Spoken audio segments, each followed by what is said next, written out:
Next, we have Lisa Vatsky and Carrie Williams to speak to the promoting community-based organizations, the policy experience.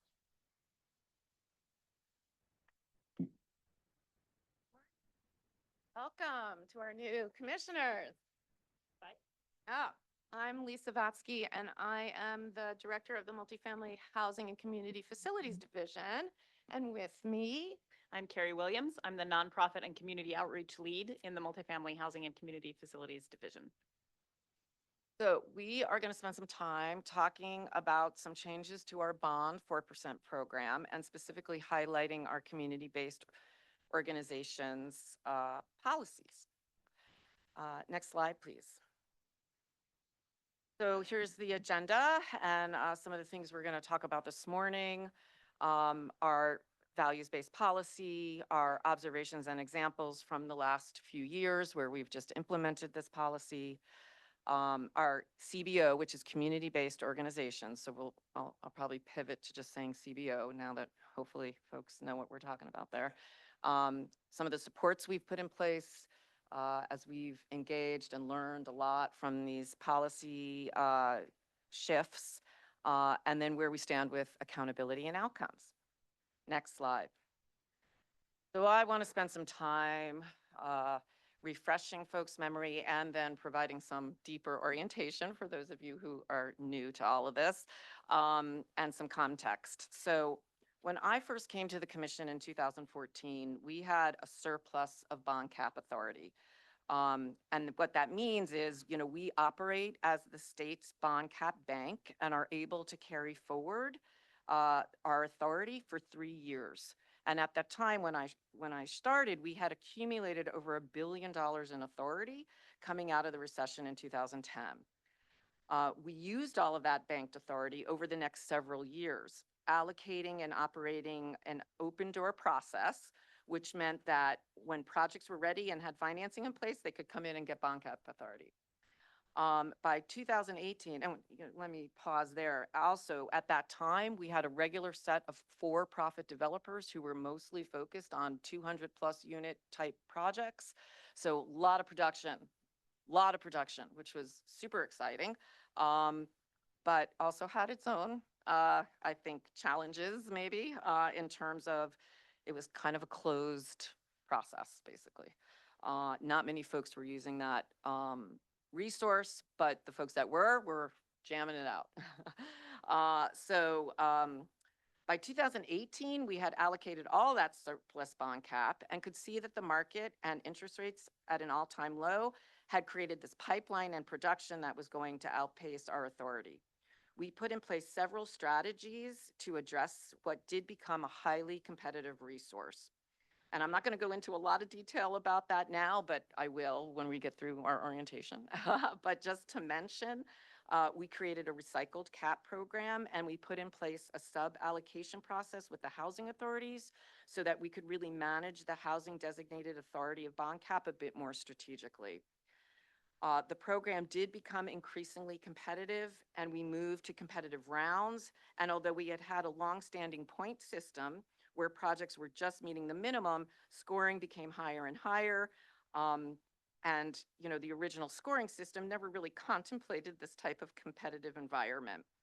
And funny enough, I can recall my mantra at the time was that 60 was the new 40, since that's kind of where I was at. And it just so happened that the point system had gone from a minimum of 30 to a minimum of 40. And then to be competitive, you had to be at least at 60 points. I think we got to 80 points before we actually changed the whole process.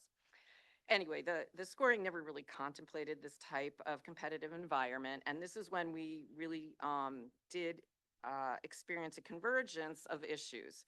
So now we get to late 2020 and early 2021, and we received a call to action from advocacy and community-based organizations.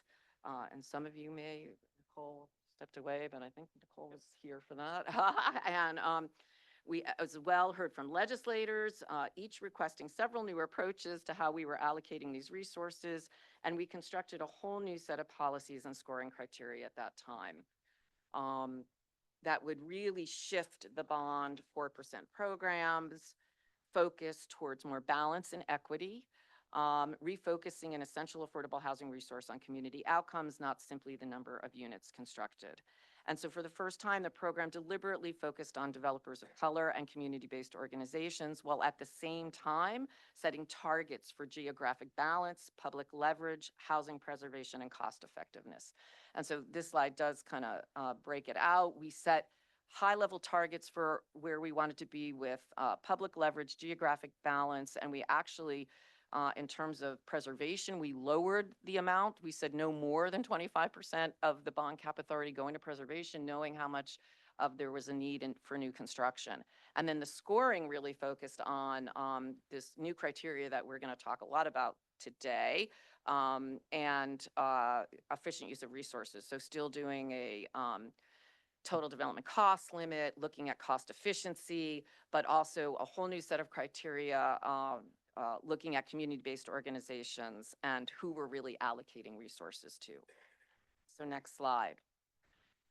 This looks at the next slide looks a little bit more closely at the, oh, okay, this one is just raising, okay, yeah, I got my ahead of myself. So today, we're mostly going to focus on financing and the policies around buy-in for community and incentivizing more projects for communities that had been really disadvantaged and harmed in the past from housing inequities in the system. Next slide is the one that I was trying to get to. This is the timeline of how things kind of evolved since 2020. Again, in 2021, we consulted with community-based organizations and other activists to design our policy. We surveyed our interested parties about options. In 2022 was when we had our first round of projects apply under this new policy. We also heard feedback that some of the forms we were requiring were burdensome and ineffective. And so we went to an interview rather than a written submission of CBO qualifications, for example. And in 2023, we made the involvement of communities and projects threshold rather than optional. We also heard from a talented group of UW Evans School graduate students, including one of our own staff now, Vanessa Thomas, some ideas for measuring outcomes for this program, which we'll get into a little bit later in the presentation. In 2024, we partnered with the Housing Development Consortium of Seattle-King County to go back to the CBO community to gather more input. Now that we had had a few years of applications under our belts, the specific engagement with CBOs was the first we've ever done like that, reinforced the direction we're going with this policy, and has encouraged us to stay the course.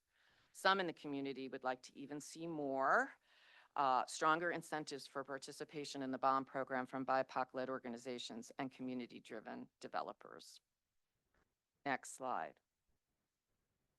The commission also learned from this policy shift. 2 years ago, we adopted 5 new agency-wide values, and this policy is really turning those values into actions. And they were, again, you heard a little bit from Nishika this morning or just before us about those policies and how they were shaping our business objectives. So sound fiscal stewardship being one of them, and we are prioritizing racial equity in our fiscal stewardship of this precious public resource. We're declaring our intentions to prioritize communities harmed in our policy, and CBOs are holding us accountable. That's the accountability and transparency. We're acknowledging that this program in the past has excluded many groups as part of the larger housing finance ecosystem. Again, acknowledging and addressing power and privilege. And then in working alongside CBOs to develop and implement the policy, we are learning about and overcoming biases, respect and humility piece. And then finally, we are dedicating significant staff time and resources to deep, meaningful engagement to ensure our path is collaborative and responsive to community needs, which falls under our equitable and meaningful engagement. Next slide.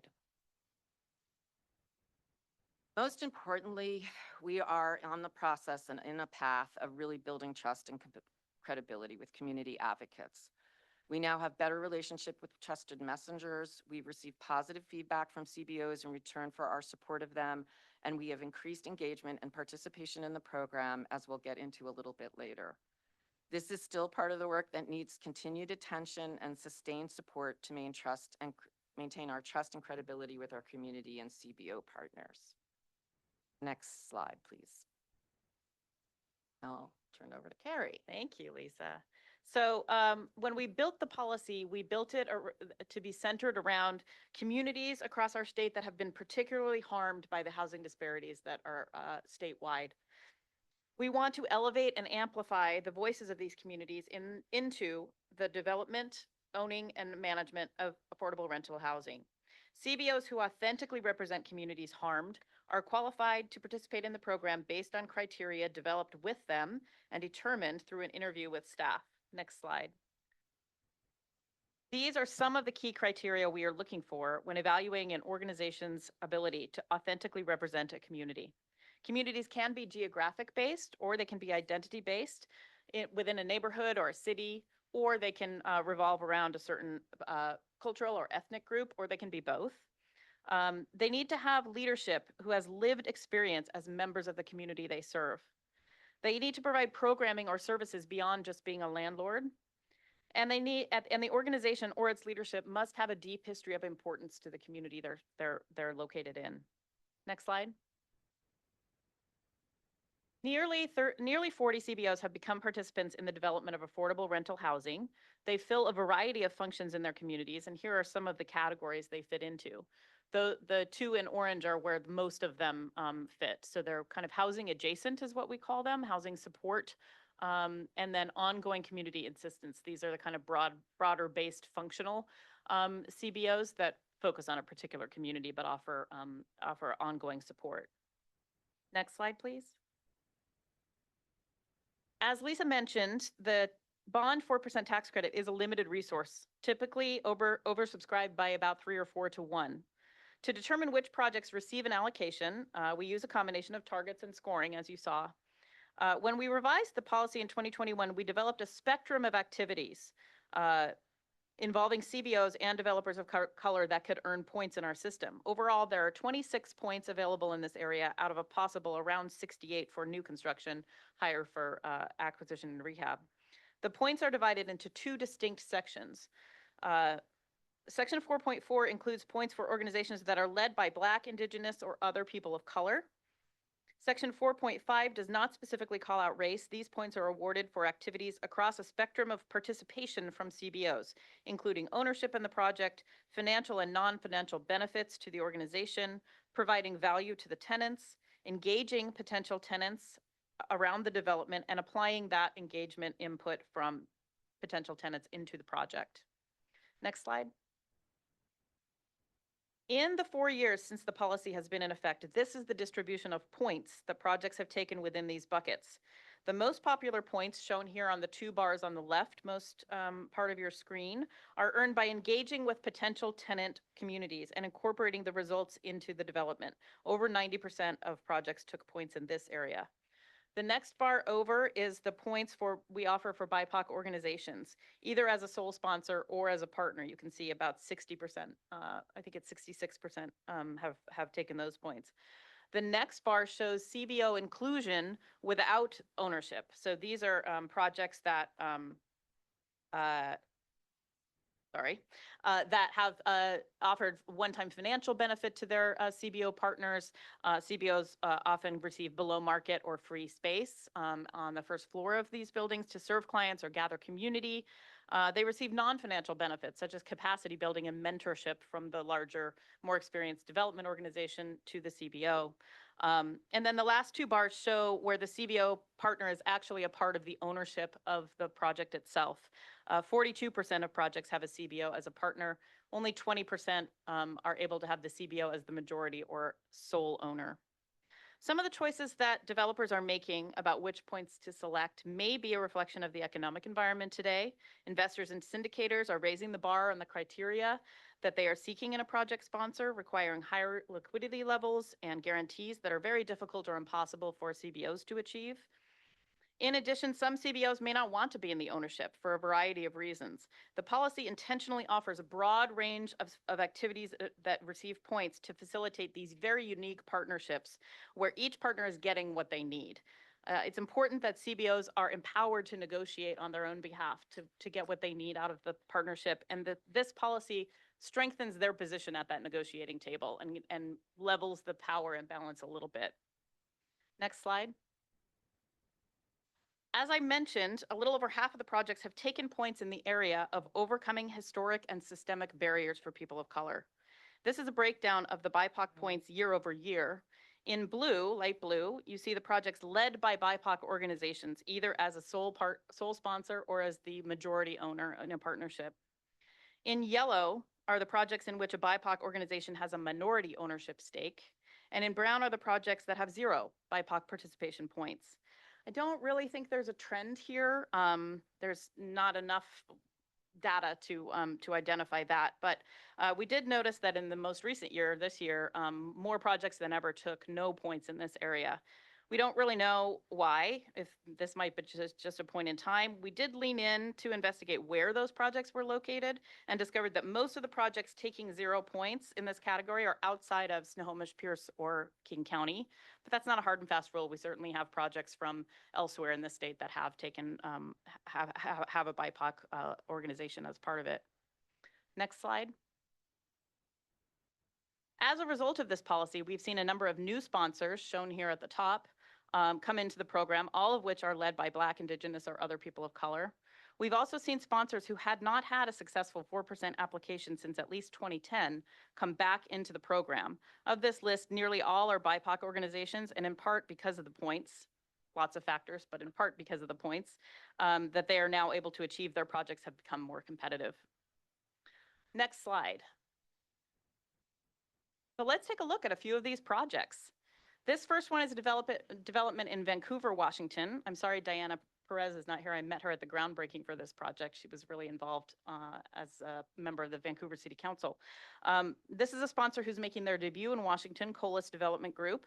Colas partnered with the Native American Youth and Family Association, NAYA, creating a development stewarded by a Black-owned development firm and an Indigenous organization in partnership.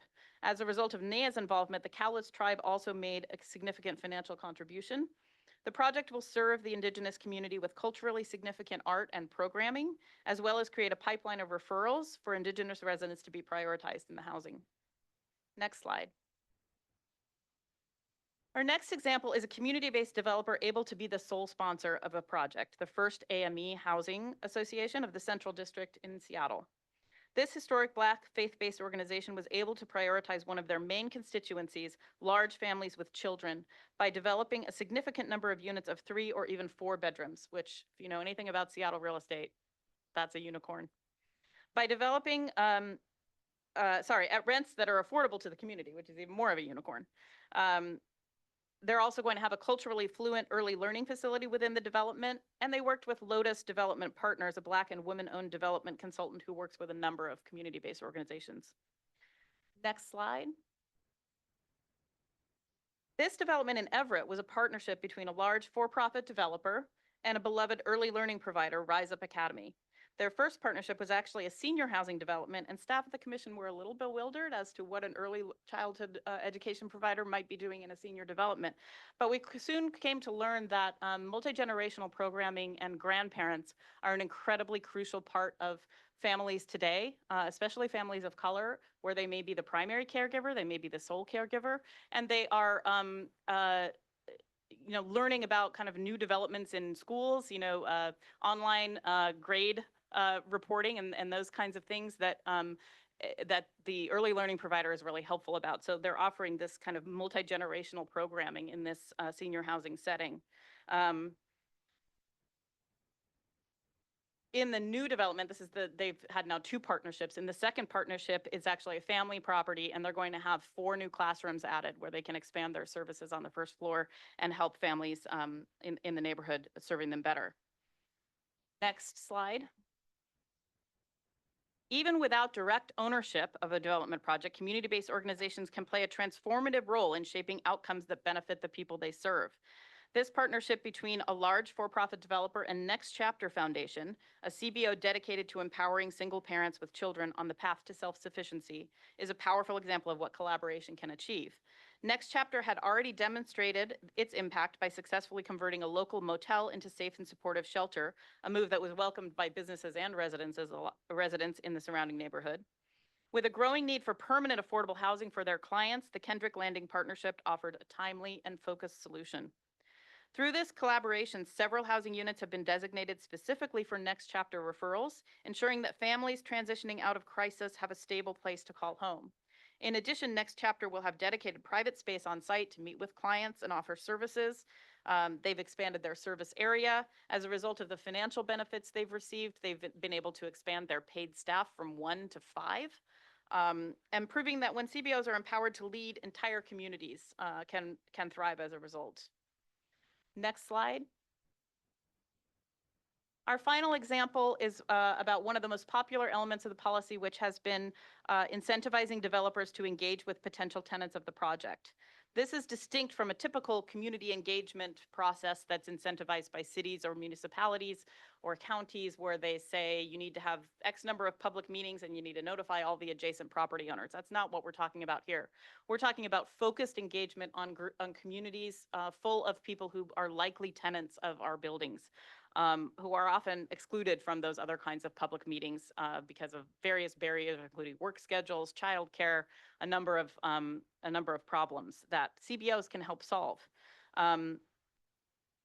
The ARC of King County is who partnered with a not named large affordable housing developer, which is Mercy Housing. They serve individuals and families with intellectual or developmental disabilities, and the engagement conducted by this community-based organization responded specifically to their clients' needs. And as a result, the development will not just have the minimum standards required by the ADA, but enhanced features that are truly necessary for making a home for people with IDD. This approach has not only made the development conducive to housing success for clients of the ARC, but it's also developed a greater capacity at Mercy to include these kinds of enhanced features in future projects as well. Next slide. As essential as the incentives in the policy are to including more CBO involvement in the developments, CBOs also need a great deal of support. We have opened a door for CBOs, but the door is still like 6 feet off the ground, and there needs to be a ramp to get there. We have really expanded the number of CBOs that we communicate with on a regular basis to over 100, thanks to the work of our community engagement intern, Hallie Thompson, who's behind me. We've been able to compile some great resources to support these organizations. If you go to your packet, this slideshow is in there, and these are active links where you can go and look up these resources later. First, we created a web page on the left here where there's a bunch of links to external resources all in one place, a one-stop shop for learning about everything from strategic planning processes to how LIHTC works, to funding opportunities from our public funding partners and philanthropic organizations. We also published a summary of the community engagement that we did for over a year with HDC. This is a really important step in closing the loop on community engagement, where we reflect back to the CBOs what we heard from them and how we're using it. We have shown them elements that they requested that are already in the policy, elements that they've requested that we are in the progress of evaluating and working on, and elements in their feedback that we don't have any control over, but we're willing to help them advocate for. It's really important to go back to community and say, yeah, we're not able to do this thing, but we heard that you wanted it, and we're going to help you try to get it in another way. Finally, we published Promising Practices, which is a guide for both CBOs and developers entering into partnerships. It elevates principles behind good partnerships, questions and considerations that organizations should be asking themselves and each other before they enter into partnerships, and concrete examples gleaned over the 4 years of implementing this policy. Next slide. We have also participated in a number of events, the most recent of which is the CBO Summit that was held right before Housing Washington started on Sunday, where Hallie presented some of these findings to a wrapped audience of over 100 CBO and developers. As I mentioned, we're now communicating more regularly in our outreach process. You can see October 2025 CBO announcements. We try to send more regular communications out that include opportunities for engagement and resources that we've identified that CBOs may want to take advantage of. And finally, we've been successful engineers of peer-to-peer learning.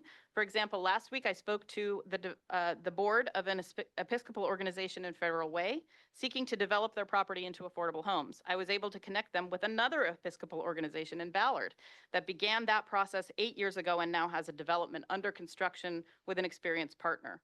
This type of support is critical as CBOs are eager to share their experience with their peers, and they're also primed to learn from their peers, from people who've walked this road ahead of them.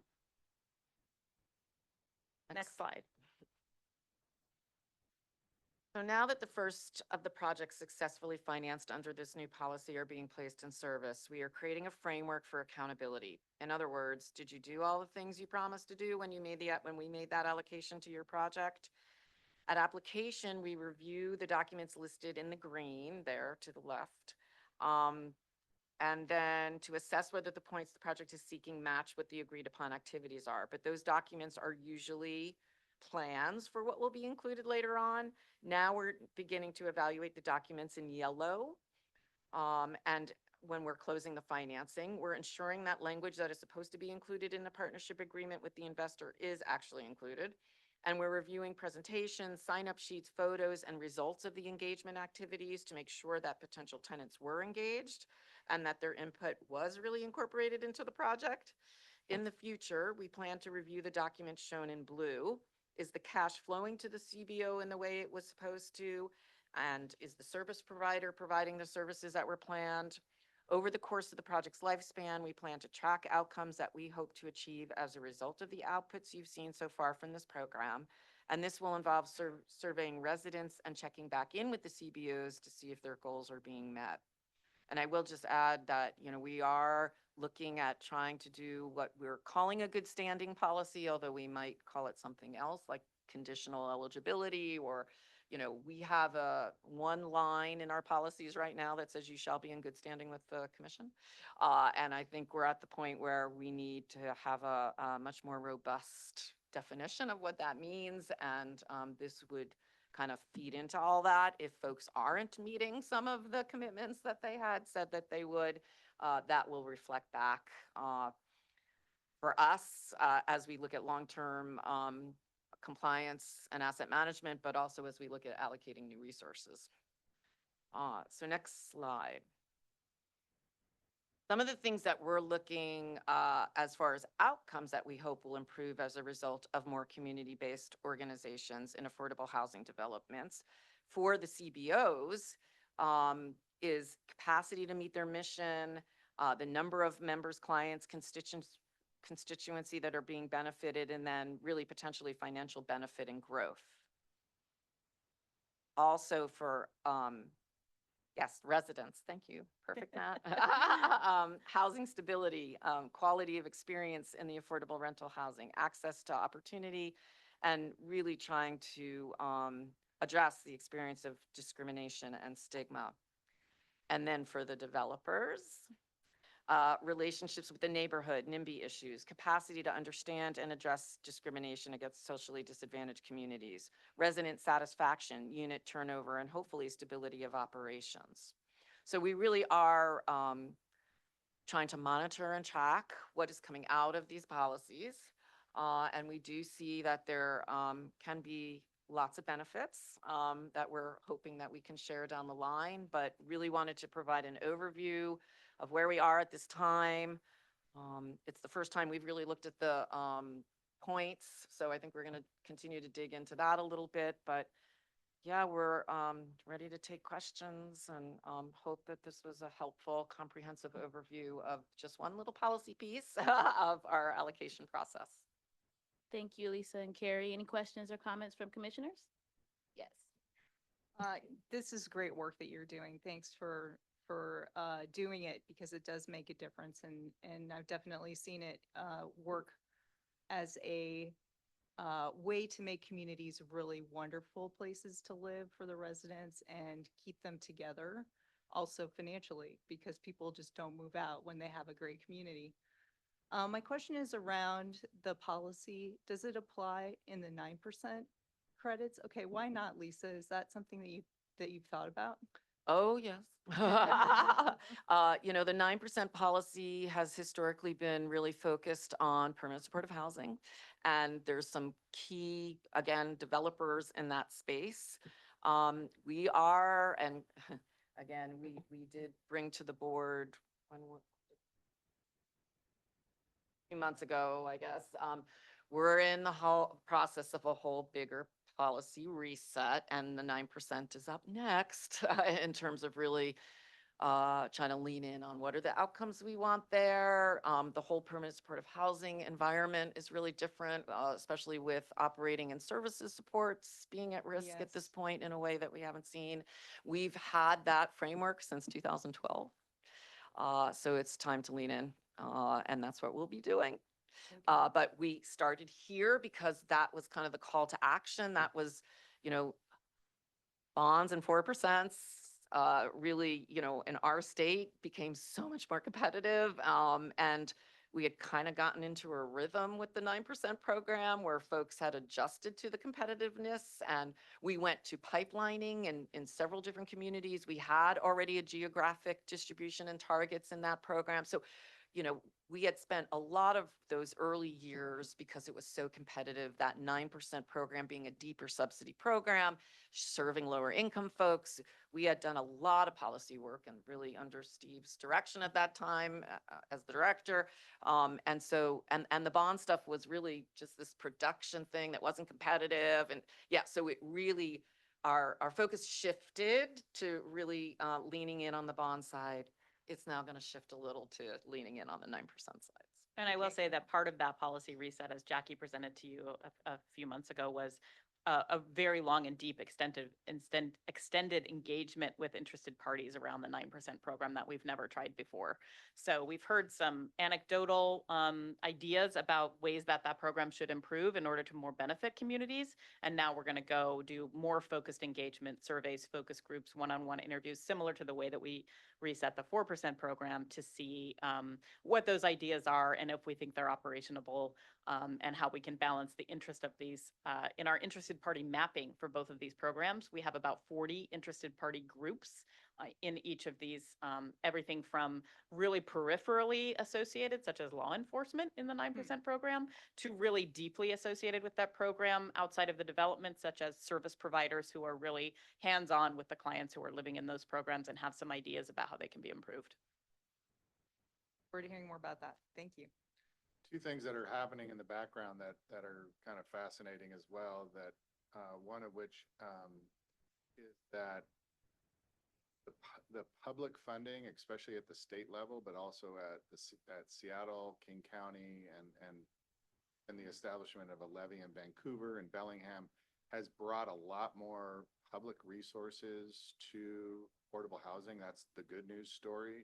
What that meant is that the 9% program, which hasn't grown in many, many years, just got a 12% increase, is overwhelmed. And so people started looking to the next deepest subsidy program, which was the bond program.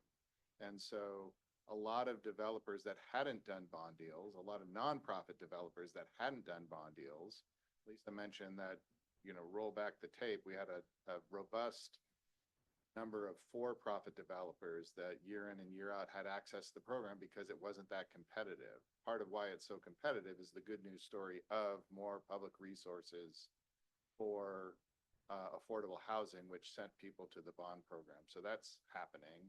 And then the other thing, and you know this as well as anyone, the life cycle of a project, from concept to placing in service, or from concept to applying for funding, we have to be very mindful of moving the goalposts along the way. So staff has always been very, very thoughtful about, turning a big ship, like an allocation system has to be done transparently with a lot of telegraphing. It can't just be done quickly. Tried, and we got a lot of pushback, so we're going to reset and start again. Wasn't for lack of trying, actually. But Well, thanks for the focus on this and the progress. Congratulations. The first, I just wanted to confirm something that I think is Can you probably speak just. into the microphone? Yeah, a Thank little bit you. more. Thanks. Sorry. I just wanted to confirm something that I think is probably right, which is the point system that was created a couple of years ago. We don't see that as in tension with the geographic distribution priorities. Is that right? Just in practice, we don't see it. there's sort of targets. undercutting. So what we've Yeah. done is created 8 different buckets Ah. actually now, Yeah. a publicly leveraged, a non-publicly leveraged. a Seattle, so we have a percentage for Seattle, we have a percentage for Snohomish, and we have a percentage for Balance of State. Mhm. So all the Balance of State projects are competing, all the Seattle King County Got it. projects are competing, and I then see, okay. Snohomish. Got it. And so, yeah, we created like what we have in the 9% program. We have geographic targets buckets. Yep. So we're trying to at least overlay like having some transparency and predictability Mhm. around how much is available in each of these regions, Mhm. and then having more like projects compete. Makes sense. Okay, cool. Thank you for that. And then now that you have a couple of years of experience with the point system that you developed, I'm kind of curious, like what you've learned and as you've thought about it, like, do you feel like you've weighted things appropriately? Do you want to make adjustments? You want to take that? Let me start by saying we were very intentional due to council's guidance on how we weighted certain things. And yes, now you can go from there. Well, I was just gonna say, I think so, but part of the extended now 3-year policy engagement, in addition to focusing on the 9%, will be kind of a more data-driven, kind of laying out of what's happened so far for CBOs to say, this is how it's showing up. This is what you asked for. Here's how we here's how we policyized it. Sure. Put it in policy Yeah. to implement. And here's kind of what some of the questions we have about, was this really what you wanted? Here's how it's showing up. Is this what you intended? Can we kind of streamline the points a little bit? We have a lot of really little different points options. And when we went to pull the data, our data consultant Sojung was like, is there any way that we can like streamline these points a little bit? It's like the first graph that we did not put in your slideshow had like 16 bars on it, and it was showing all of these various, because some of them overlay each other and some of them are independent. And so, yeah, we are going to look a little bit more at, can we achieve the same outcomes with a little more streamlined system? But we have received pretty strong confirmation that these are the things that are important. And so weighting them in this way, and trying to, at minimum, when we went to the threshold, we first offered these points as incentive, and then it was really clear that all of the successful projects were taking points in this area. So then we decided to make it a minimum number of points that you need to get in the buy-in for communities sections. And the lowest hanging fruit there, and as a result, the highest number of points taken, is that engagement with potential tenants. And we really do feel like that's one of the most important parts of the policy. So we're pleased that that's where it's showing up, that tenants are having more of a say. There's, there's something, a little bit of pixie dust that comes into a project with a CBO's experience level with their own communities. One of the projects with a Native American organization quickly identified when they looked at the initial blueprints and said, you have a lot of really long and closed hallways here without viewpoints to the external world. And anyone who has experienced any time in an institution, be it a criminal justice situation or boarding school or mental health facilities, is going to really not be comfortable in this place. And so they redesigned the plans to, allow for more of that. And so we're hoping to incentivize more and more and more of that kind of activity. Yeah, and right now it's only like 3 points. Yeah, so it's that is a 5 good- total, but yeah, Yeah, that's a good example of maybe where we would. where we put might want to more. weight that more. Yeah. Thank you. Any other questions? So first, I feel bad. I missed the beginning of the meeting where we welcome new board members. So Ann and Aaron, great to see you. We're gonna do it again at 1 o'clock. Okay, good. All right, good. Well, I'll say I'm happy then too. But anyway, that's great. So one of the reasons for needing this policy is, housing production, housing finance really is a system. And so anyway, I just wondered if you could speak to how other participants in the system have responded to this. Obviously, we have, a bunch of other funders and things like that, both on the success side and what we would like to see more of in terms of who else is on this path. Yeah, let me start and then what was super exciting when we first pivoted is that both enterprise, there were several, and it was an enterprise, and who else put out a fund? There were several. NEF did, I think, too. Oh, Amazon's definitely put in a lot of money into the accelerator program. There were a lot of folks stepping in, and now we're in a little different environment, or a lot different environment maybe.